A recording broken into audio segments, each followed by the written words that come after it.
साथियों, भारतीय राष्ट्रीय कांग्रेस ने बेटियों के आंसुओं के बीच में, न्याय और अन्याय के बीच में मुझे इतनी बड़ी एक जिम्मेदारी सौंपी है भारतीय राष्ट्रीय महिला कांग्रेस के राष्ट्रीय अध्यक्ष के तौर पर।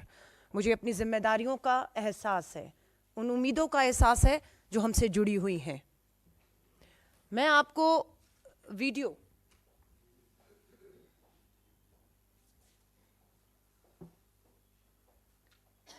ये वीडियो 15 अगस्त 2022 का है, जब देश के प्रधानमंत्री लाल किले की प्राचीर, उस लाल किले की प्राचीर जिसे बेटी बचाओ का नारा दिया था, उसी लाल किले की प्राचीर से 15 अगस्त 2022 को आजादी का अमृत महोत्सव मनाने का नारा दे रहे थे।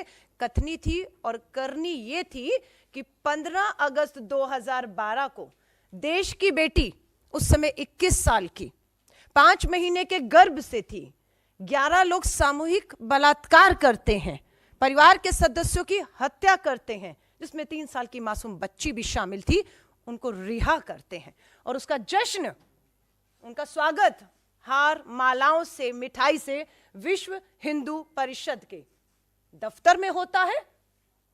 और आप देख रहे हैं इन सबका स्वागत हुआ। स्वागत के जश्न के मंच पर भाजपा के विधायक और भाजपा के सांसद इन 11 हत्यारे, बलात्कार के दोषियों के साथ मंच शेयर करते हैं। सुप्रीम कोर्ट का आज का फैसला कांग्रेस के उन सभी आरोपों पर मोहर लगाता है जो आरोप हमारे ये कहते रहे कि भाजपा प्रधानमंत्री जी की कथनी बेटी बचाओ की, लेकिन करनी में बलात्कारी और अपराधियों को बचाओ वाली थी, उसके साथ खड़ा है। सुप्रीम कोर्ट के आज के फैसले ने, मैं आपको यकीन दिला रही हूं, महिला हूं, देश की करोड़ों बेटियां जो न्याय की उम्मीद में अदालतों में उनके पिता और भाई के साथ लगातार चक्कर काट रहे हैं, उनकी उम्मीदों को जिंदा रखने का काम सुप्रीम कोर्ट के आज के फैसले ने किया है।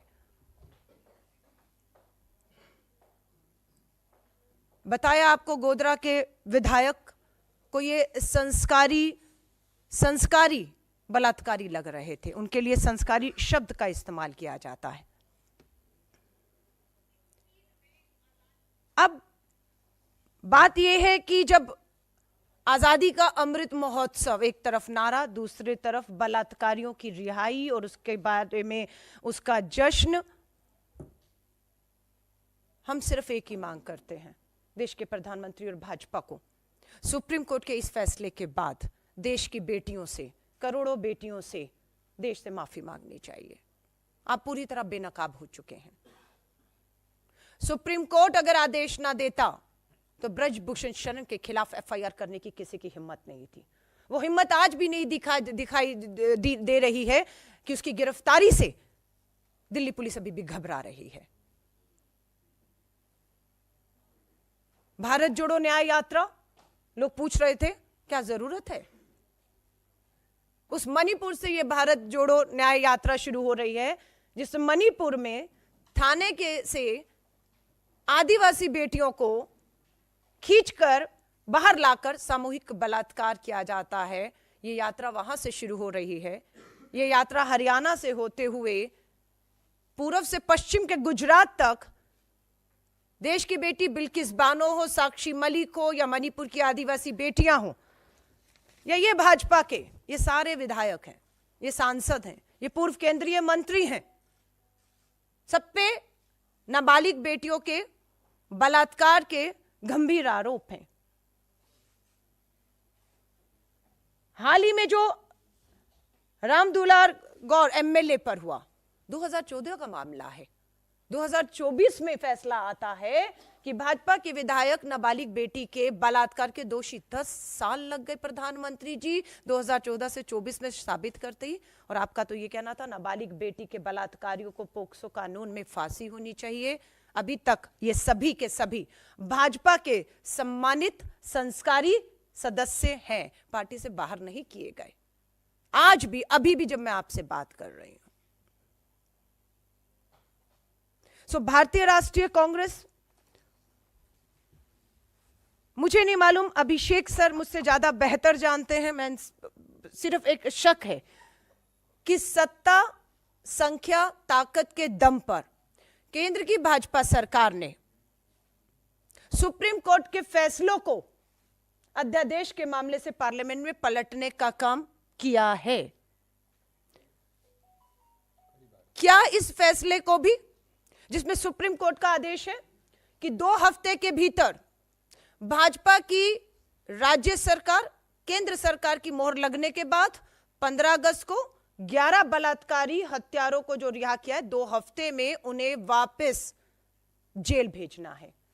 क्या इन 2 हफ्तों में ये 11 बलात्कारी हत्यारे जेल जाएंगे सुप्रीम कोर्ट के आदेश के अनुसार, या फिर हम सत्ता और संख्या के दम पर सुप्रीम कोर्ट के इस फैसले को पलटते हुए बलात्कारी और इन 11 हत्यारों को यूं ही आजाद घूमते हुए देखेंगे? क्योंकि ये सरकार ने जब इन्हें रिहा किया, तो याद रखिएगा 15 अगस्त 2022 को जब रिहा किया, तब गुजरात का चुनाव सर पर खड़ा था। 11 को रिहा ही नहीं किया, विश्व हिंदू परिषद और भाजपा के मंचों पर बिठा बिठा कर इनको प्रचार प्रसार में लेकर गए और अपनी सरकार गुजरात में बनाई। आज 2024 के चुनाव हैं, उससे पहले यह महत्वपूर्ण फैसला आया है।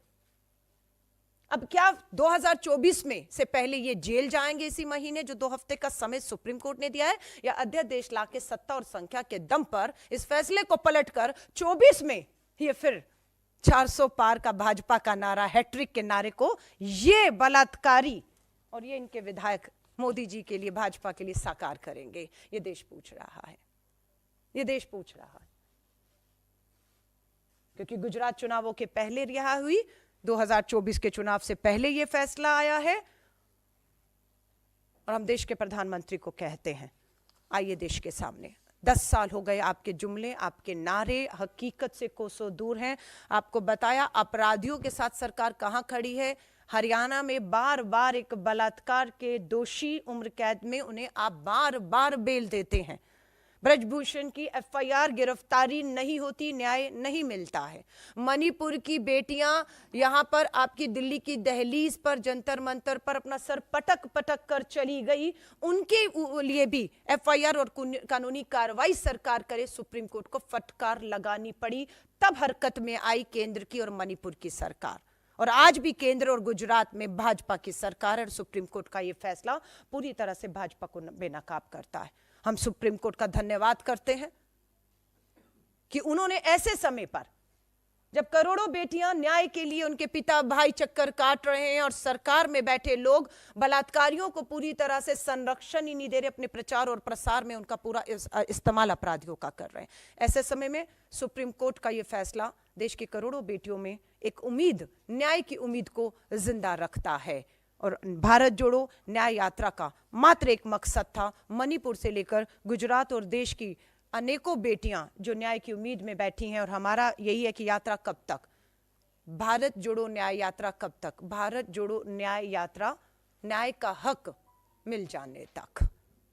और ये लड़ाई लंबी है, उस लंबी लड़ाई के लिए 4000 किलोमीटर की यात्रा के बाद श्री राहुल गांधी जी अब 6713 किलोमीटर की, पहले दक्षिण से उत्तर और अब पूर्व से पश्चिम की ये यात्रा पे निकल रहे हैं, ताकि देश की करोड़ों बेटियां जो आज भी अन्याय के बीच में सत्ता के समर्थित इन अपराधियों का मुकाबला कर रही हैं। बिल्किस बानो के ये अपराधी दोषी 1 साल पहले 15 अगस्त 2022 को बाहर आए। आप सोचिए बिल्किस बानो और उन बेटियों पर क्या गुजरी होगी इस 1 साल में, कि आजादी का अमृत महोत्सव अपराधी बलात्कारी हत्यारों के लिए था, और बेटियों के लिए आजादी नहीं, गुलामी का जहर इस 1 साल में इन 11 बलात्कारियों की रिहा में इस 1 साल को उन बेटियों ने पिया है। उम्मीदें टूट रही थी कि नहीं होगा अब कुछ, कोई न्याय नहीं होगा, पर सुप्रीम का धन्यवाद कि उन्होंने हमारी बेटियों की, देश के अनेकों लोगों की उम्मीदों को जिंदा रखने का काम किया है।